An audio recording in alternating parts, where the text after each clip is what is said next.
दी Jaipur dialogues annual summit 2024 राष्ट्रवादियों का Mahakumbh registration link के साथ आपका स्वागत करने के लिए तैयार है। आप जाएं, रजिस्ट्रेशन लिंक आपको डिस्क्रिप्शन में मिल जाएगा, वहां से आप क्लिक करके आप अपना रजिस्ट्रेशन करा सकते हैं। साथ में इस महाकुंभ के लिए आप सभी का योगदान परम आवश्यक है। बिना आपके योगदान के ये सफल नहीं हो सकता। हमने अभी क्राउड फंडिंग का जो टारगेट दिया था उसका अभी 22% पूर्ण हो चुका है। इसको 100% कराने में आप लोग कृपया अपना योगदान दें, शीघ्र इसको सफल करावें। क्राउड फंड सपोर्ट के लिए ऊपर दिख रहा QR आप स्कैन करके सपोर्ट कर सकते हैं और डिस्क्रिप्शन में जो लिंक दिया हुआ है क्राउड फंडिंग के लिए उस पर क्लिक करके भी सपोर्ट कर सकते हैं।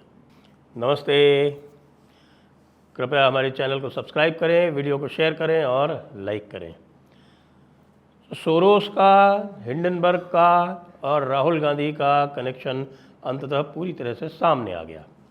जी हाँ, आज राहुल गांधी ने वीडियो में मैसेज दिया है और ये कहा है कि आप लोग कृपया भारतीय स्टॉक्स में और भारतीय स्टॉक मार्केट में निवेश न करें। क्योंकि इसका जो अंपायर है वो बायस्ड है। तो उसके बाद उन्होंने ये भी बताया कि अंपायर किस तरह से बायस्ड होता है कि साहब जो ऑस्ट्रेलिया और इंडिया का मैच चल रहा है और अंपायर बायस्ड हो तो क्या आप वो मैच देखने जाएंगे। एक चीज़ नहीं बताई इन्होंने, श्रीमान जी ने, कि जो भी आदमी अंपायर को बायस्ड कह रहा है उसने इंडिया और ऑस्ट्रेलिया के मैच पे सट्टा लगा रखा है। अब वो सट्टा लगा के अंपायर को डरा के फैसला अपने हक में कराना चाहता है। और इस मौजू पर हमारा पप्पू जो है, यानी पप्पू थोड़ा शातिर हो गया और वो शातिर जो है वो ये कह रहा है कि इंडिया की स्टॉक मार्केट में इन्वेस्ट मत करो, मतलब इंडिया की स्टॉक मार्केट को गिराओ। इंडिया की स्टॉक मार्केट को गिराने में कौन इंटरेस्टेड है? हिंडनबर्ग, मतलब राहुल गांधी हिंडनबर्ग का दलाल। क्यों दलाल? क्योंकि पिछली बार जब हिंडनबर्ग ने इंडिया मार्केट को गिराया था, अडानी के शेयर गिराए थे, तब उसने 344 करोड़ रुपए बनाए थे जो कि उसने डिक्लेयर किए, 344 करोड़ रुपए। तो भाई अब दोबारा से स्टॉक मार्केट गिरा के जो उसने शॉर्ट पोजीशन फिर से ले ली है उसको तुम सपोर्ट कर रहे हो। ये तो भाई इकोनॉमिक टेररिज्म है। और नया जो BNS आया है, भारतीय न्याय संहिता, उसमें ये इकोनॉमिक टेररिज्म की संज्ञा में आता है। ED बल्कि NIA कृपया नोट करे, ये भाई साहब जो है भारत में इकोनॉमिक टेररिज्म कर रहे हैं। ये पूरी तरह से BNS की नई जो इकोनॉमिक टेररिज्म की परिभाषा है उसके अंतर्गत ये शामिल है। इन्होंने ओपनली एक विदेशी संस्था के हितों के लिए भारतीय स्टॉक मार्केट में लोगों को इन्वेस्ट न करने की अपील करके एज लीडर ऑफ ऑपोजिशन, जी हाँ ये भी कहा है, as leader of opposition appeal की जा रही है कि भारत की स्टॉक मार्केट में इन्वेस्ट ना करें। अब मोदी जी अभी भी इनको आप जो है नहीं पकड़ो तो फिर तो हम क्या कर सकते हैं। फिर तो ये अटैक इस तरह के और इस तरह का टेररिज्म है वो डेली होगा। क्यों इस व्यक्ति से आप इतना डरते हो? इससे डरने का कोई कारण नहीं है भाई। इसकी तो पूरी की पूरी छलनी में इतने छेद हैं कि भैया इसमें तो इतना सा भी आटा ना रुके। लेकिन आप जो है वो पता नहीं क्या सोचते हो कि साहब की आटे का भंडार बन जाएगा। पूरी की पूरी हिंडनबर्ग रिपोर्ट जो है वो टोटल बोगस। क्यों? बता देता हूँ। क्या है चार्जेस? 3 चार्जेस हैं मुख्य, 3 चार्जेस हैं, छोटे मोटे इधर उधर के और कुछ है। 3 चार्जेस क्या कि भाई सेबी की चेयरपर्सन माधवीपुरी बुच, उन्होंने एक IPE प्लस नामक ऑफशोर फंड में निवेश किया और वो निवेश उन्होंने IPE फंड में 2015 में किया। 2017 में वो सेबी की फुल टाइम जब मेंबर बनी उसके 1 महीने पहले उन्होंने उसके सारे राइट्स अपने पति धवल बुच को ट्रांसफ़र कर दिए। तो भाई क्या हो गया इसमें?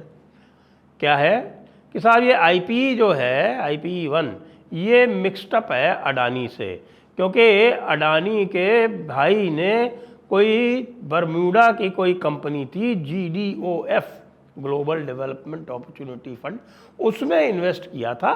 फिर उस फंड ने इसमें इन्वेस्ट किया था आईपीई फंड में, और जो इंडिया इन्फोलाइन या IIFL जो था वो उसके माध्यम से, IFL के माध्यम से वो हुआ था जब जो कुछ हुआ था। और उसका अनिल आहूजा कोई जो था, पहले अडानी के यहाँ हुआ करता था, वो बाद में इसको मैनेज करता। देख रहे हैं,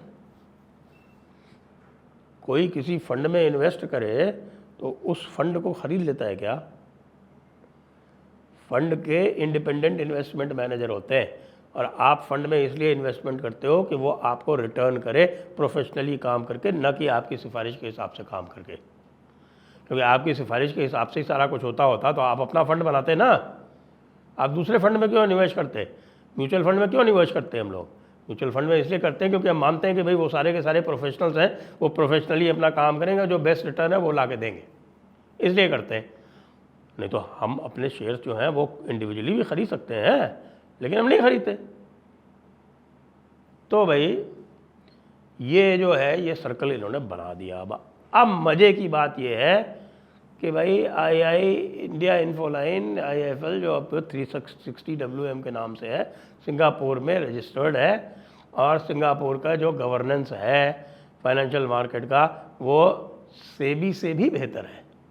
सेबी भी बहुत अच्छी है इस वक्त पूरे विश्व में, लेकिन इससे भी बेहतर माना जाता है कि भाई सिंगापुर की फाइनेंशियल मार्केट जो है मोस्ट वेल रेगुलेटेड है। और वो कह रहा है कि भाई सारी तो फाइलिंग दी हुई है, सब कुछ दी हुई है, और हमने एक पैसा भी अडानी के शेयर में इन्वेस्ट नहीं किया। एक बात। दूसरी बात, माधवी बुच रिडीम कर लेती हैं। भैया अगर मैंने किसी को शेयर है दिया हुआ है, मान लो मैं IAS अफसर था, ठीक है साहब, एज IAS अफसर मुझको रूल्स में पूरी परमिशन है कि मैं शेयर खरीदूं बेचूं। सेबी के जो मेंबर्स हैं उनको भी है कि भाई वो शेयर खरीदे बेचे, लेकिन चूंकि वो सेबी है इसलिए उनको डिस्क्लोजर करना पड़ेगा। और किसी के शेयर खरीदने से आप उस कंपनी के मालिक नहीं हो जाते। किसी कंपनी के 100 शेयर आपने खरीद लिए, आप उसके मालिक हो जाएंगे।